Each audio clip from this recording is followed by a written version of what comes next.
What's good, YouTube? Man, Steel here, and Extra Dimensional Crisis reintroduced the task to beat expert solo battles with no trainers, in this case specifically for Tapu Koko EX and Lycanroc EX.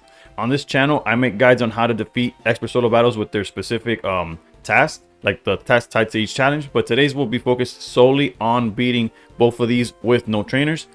There will be videos for both Tapu Koko and Lycanroc where we do the specified type. For Lycanroc, I think it's all lightning. For Tapu Koko, it's all water. So please consider subscribing so you don't miss when those are uploaded, as well as all the other videos on this channel as we post everything Pokemon Pocket. And with that said, let's go right into the updated no trainer list. If you've watched my no trainer videos in the past, you might notice that it's quite similar to the list that we had prior. However, we have new tools at our disposal that I didn't have back then when I made those lists. That's why I felt the need to make an update.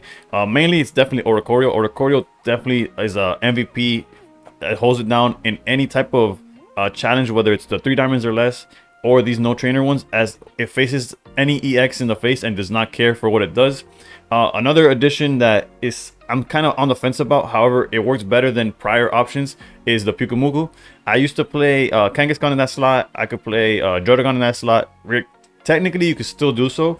I just personally felt in practice that they weren't doing enough or as much as they used to. It was basically just giving away a free point. Pyukumuku is technically in that same position where you're technically putting it out there so it gets knocked out. However, the extra 50 damage that it does kind of puts certain Pokemon in range for Oricorio, which its only downside is how much damage it does. Sometimes they have like an output that might they might outpace you depending on who went first or second. Another addition that we are playing that we didn't use to before is Giratina. Giratina's self-sufficient, like it charges itself up, and we also didn't have it back when I made the initial no trainer list.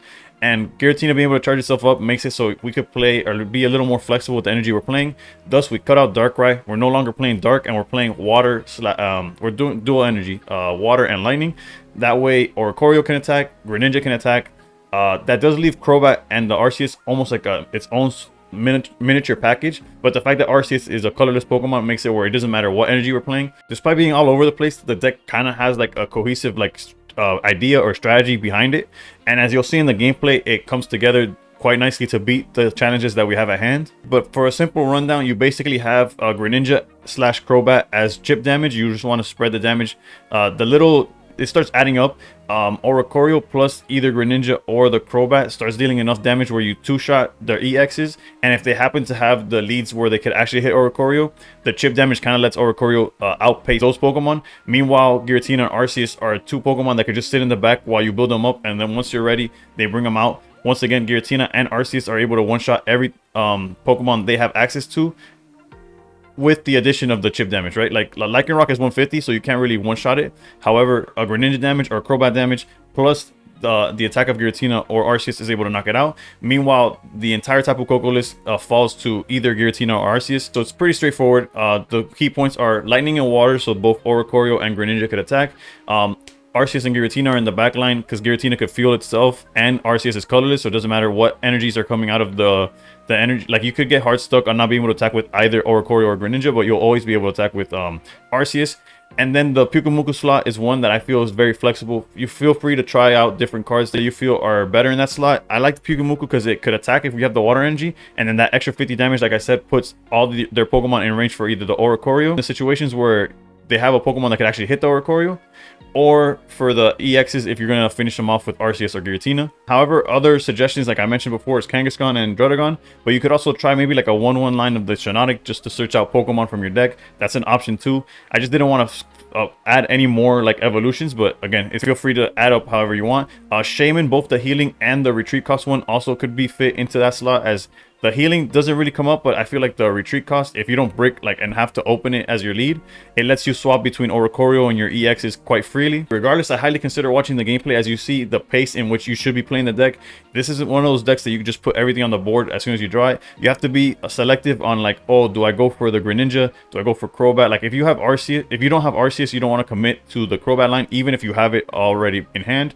As well as Greninja, if you have a Froakie but you don't have the rest, you don't want to commit that spot on the board. The only thing that goes like automatically on the board is Oricorio and Giratina. The rest is you have to kind of like play around with what your options are and what you have access to. And with that, let's take a little quick view at the decks that we're going against, so we have a better idea of what they could possibly do against us or what to be prepared for. In the case of Tapu Koko, we can see that they obviously have multiple ways of hitting Oricorio with their own Oricorio and the Zeraora. I'm pretty sure that's how you pronounce it. I feel like I always have to like claim that just in case I am butchering it. Y'all know that I'm aware that I'm not aware of what I'm saying. But regardless, nonetheless, things to know about this list is definitely that they have ways to hit Oricorio, so you have to kind of be careful on when to commit it, when to put it. However, they always prioritize their EX Pokemon to attack with Tapu Koko EX or Pikachu, to the point where I believe in a replay, not sure if it's the one that'll be in the video because I tested the list multiple times. They'll attack into the Oricorio with their Pikachu EX, lose all their energy, and just obviously nothing happens because Oricorio can't get hit. So yeah, the AI is built to focus on their EXs, and that's something that we have to take full advantage of. Cards that matter from their thing is the Repel more than Cyrus. Cyrus, yeah, they play 2 Cyruses, but they have no spread damage. It's not like the Buzzwole deck that has like Pheromosa to attack the backline, so we don't have to really worry about it immediately or like respect it truthfully. However, Repel does get Oricorio out the way and put everything else in your backline kind of in danger, so that's something to keep in mind, as it could be an issue. But for the most part, as long as you protect your Oricorio from their Oricorio and Zeraora, like from the things that could hurt Oricorio, you should be fine in the long run. This is one of those matches where the Pyukumuku like indirectly helps, because if they use their Zeraora or Oricorio to take out your Pyukumuku, it puts it in range so that you put your Oricorio out and be able to knock out their like answer to your Oricorio. And once their answers are gone or out the way, Tapu Koko and Pikachu can't do anything to you. And that's if they even attempt to get rid of Oricorio, in the sense that for some reason, unless they're forced to, like if they brick and they don't have Tapu Koko, that's when you'll see them build up the other options. But if they have Tapu Koko online, you'll see that they just put all their energy to it, or all their energy to Pikachu, even though they can't really do anything about the Oricorio. In the case of Lycanroc, it gets a little easier, as their answer to Oricorio is Lucario or Bust, and it only tends to occur if they lead Riolu. Like again, similar to the brick of if they don't see Rockruff or Passimian, that's the only time you'll see them off the rip start building up a Lucario. Otherwise, their Lucario just sits there while their Passimian or Rockruff is staring at an Oricorio that it can't do anything against, as the deck literally has no answers to Oricorio outside of building up a Lucario. Which another thing is, since they're playing the Riolu that takes 2 energy to attack, at times you could even like buy time. The Oricorio could outpace, like let's say you go second, you might be able to outpace the Lucario by swinging at it twice for 50. However, that's another matchup where the Pyukumuku helps your Oricorio take out their answer, as if Lucario knocks out the Pyukumuku, obviously it takes the 50 damage, thus Oricorio comes from behind and takes it out. And ultimately, we will look deeper into both the Tapu Koko and Lycanroc decks once we're trying to take them out with the opposite types. But for the no trainer challenge, since we're so focused on just exploiting the fact that we could use Oricorio, there's a lot of parts about this deck that we don't really have to like care or worry about. And once again, I have to stress, please, to watch the gameplay, as it gives you a better idea on how to play the deck that I showed earlier, as it's not just putting cards down. The fact that we have no trainers does put us at a disadvantage, not only with consistency, but with how we're able to apply the Pokemon to the board. We don't want to clog the lane with Pokemon that aren't doing anything or won't be doing anything. Again, the key points are definitely to use Oricorio. Giratina is another one that automatically goes on the bench, because building that up, it also wins you the game in the long run. Ultimately, this is the list that works for me the most consistently, and it uses the best tools that we didn't have in my prior list. So I'm confident that y'all be able to replicate my success in your own practice, as long as you follow not only the list, but the tips that I give, as well as the gameplay. So best of luck with your no trainer challenge. Please consider subscribing if this video helped you, and above all else, stay pro. All right, going second against Tapu Koko, which ideally, honestly, depending on what their start is, just this Oricorio could close it out, honestly. If they lead the guy that self-charges, it could get a little awkward.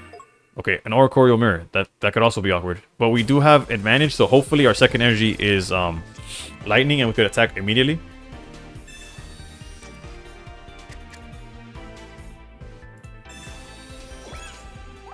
Hey, electrical cord. Annoying, but not really like game-changing, right? That is more than annoying. Let's see. And no electrical energy to back us up is also could be an issue. I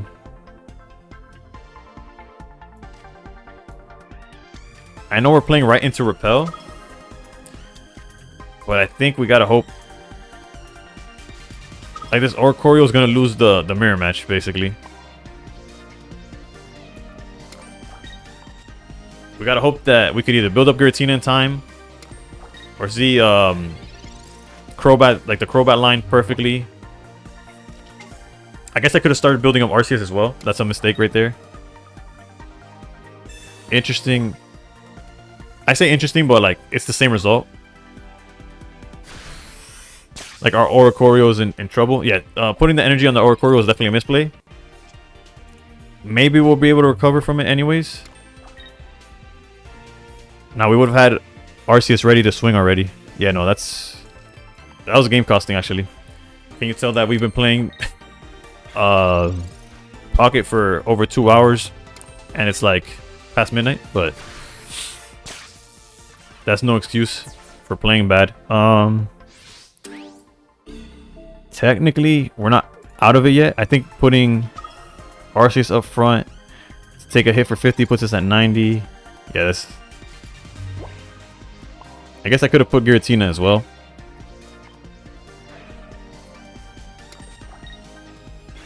Again, remember they're playing Repels, they're playing Cyruses, so this is gonna be rough. It's gonna come down to the wire.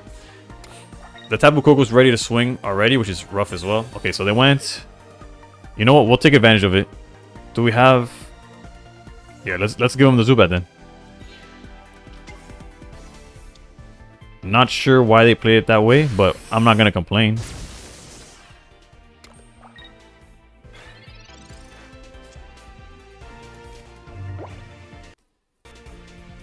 Only issue is that the Zubat is gonna take a little longer to not get knocked out, but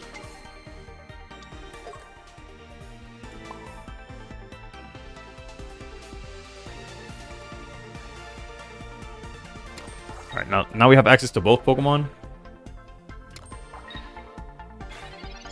We should be able to close out from here. Granted, had I played it correctly, which is given Arceus the first energy instead of Oricorio from the very beginning, we would have already been in a position to win the game.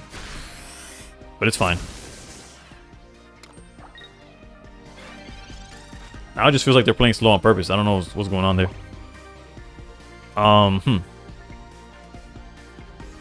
We could switch and Giratina knock out this Tapu Koko, but then if they bring in Oricorio, we don't have a way of knocking them out. I don't know if would they see that is the question. I guess we just gotta do it because that's like our win condition. Let's see how they react to this. They're already playing it awkward. I guess they saw that they didn't have a build-up like post. I'm assuming they'll send out Oricorio because we can't knock it out, but that'd be like giving them way too much credit.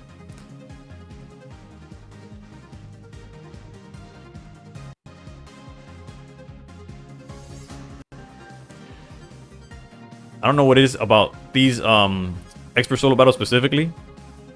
I've never seen them think so much like between plays here. They're probably gonna Cyrus out the Zubat. That's my only guess of why they went out with this guy. And I don't know if it's just me. Is he like one of like the worst arts in the game? Like, and I'm not talking about the actual art. The art looks great. I'm talking about how it's like rendered. It almost feels like, I don't know. It could be just me that thinks that. It's just when I see it, it seems like it's like in, I don't know, what, like 360p or something? Like everything else is like high definition and then that guy's like blurry. I was watching a stream earlier, I think it was Judy. He was playing basically this list in a tournament. And I could not tell what this card was like on his deck list. I was like zooming in, like screenshotting it so I could go like even further, and I just could not tell what that card was until I think like in game he played it and I was like, oh, that's what that was the entire time. So that was a whole lot of thinking to do exactly what I said like 5 minutes ago, which is the reason they brought this guy out was because they had a Cyrus play. That does not alter the result of the game at all, but just gonna make the video a little bit longer once I condense it to a YouTube video, I guess.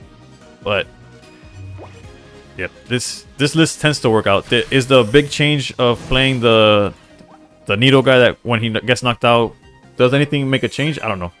But it works out. This list should work more often than not. At least on paper. Regardless, we'll try that against Lycanroc and see if it works out with that as well.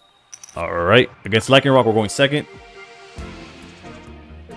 And we could start... We have the option of starting Oricorio. The only issue is that if they have Riolu leading, but if they have Passimian or Rockruff, we're set with this. Again, we don't have to put anything in the back line. They don't play Mars. They don't play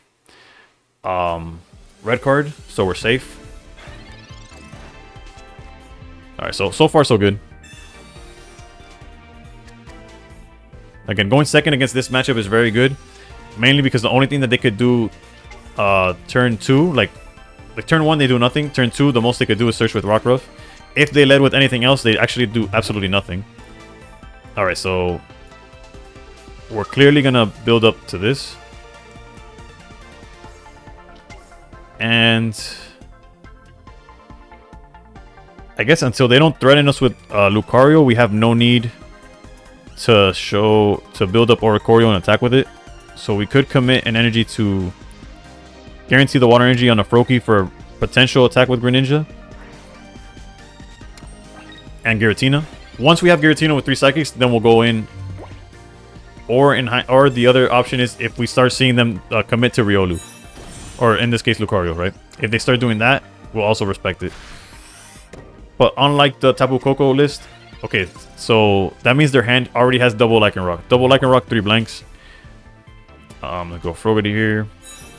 If we were playing against Tapu Koko, we definitely put this down just in case they have Repel. But in this given situation, we don't fear anything of that just yet.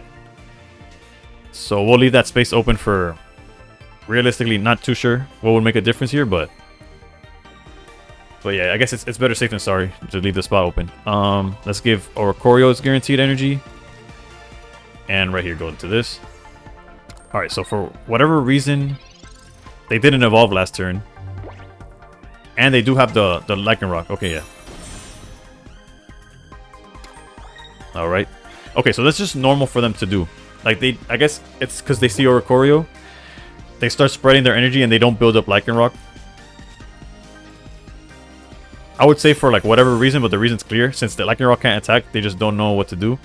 Which the answer would be charge up Lucario, but they don't do it sometimes, I guess. Because if you're on the stream as I was recording this video, you would have seen them randomly gain consciousness and know what to do properly. But as planned, we're going to give our 3rd Psychic Energy to Giratina.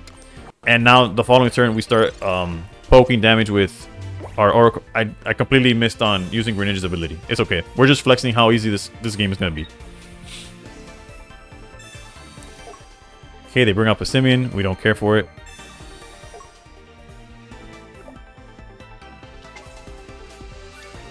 Realistically, Passimian is kind of scary. Yeah, the better option to knock out first is definitely Lycanroc, because if we knock out Passimian with Giratina, Lycanroc does come back for the revenge knockout. However, knocking out Lycanroc first, Passimian and Lucario can't do anything to the Giratina in return. But luckily, we're not in a situation where it truly matters. Let's set up Lucario in a way where even if they bring it out, we get it out the way. And let's start poking at this Passimian here. Lucky for us, it would take more turns than they have access to. And unlike the Tapu Koko that surprised me with the Dawn play because I forgot it had it, they do not have access to Dawn in this set, so in this deck, so we're good to go. At least we should be. Let's continue to, I guess, get Giratina ready. This Lucario should already be at 40. That's my mistake. I forgot to use Greninja the first turn. And the reason we're not setting up Zubat is because without Arceus, Zubat doesn't do anything. And then nothing else really matters. Again, if we were playing against Tapu Koko, we definitely put this guy down just to play around. I'll get it. Play around to Repel, but they're not playing Repel in any other list in the expert solo battles. Okay, so now that they committed to this, we definitely just knock it out with Giratina and lock out the game. There's nothing to be afraid of. Let's get rid of the water energy. I guess we could replace it. No reason not to. And right there, knock out Lycanroc, and that's basically game. There's nothing they could do from this point that matters. Passimian will hit us for 80, which is like spooky, but doesn't really affect us. And if they bring out Lucario, it does not have enough energy to attack, so we're basically fine.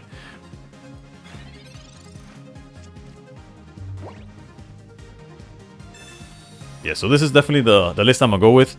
We didn't really see this do anything in either video, but the concept of why it's there, trust me, makes sense. After enough testing, it fits the role of like just filler, just right enough where it could attack. If it gets knocked out, it hits the opponent for 50, which is a significant amount. It puts everything that threatens Oricorio in range to knock it out, basically. And yeah, there's not much to say here. Just swing for the game. And once again, we beat it. We beat these things without giving a single point. So we get that. We get the no trainers. I will make a separate video on how to beat these with the specific type lightning only for Lycanroc and water only for Tapu Koko. But as far as no trainers, this list is very solid, very consistent. It's all you really need.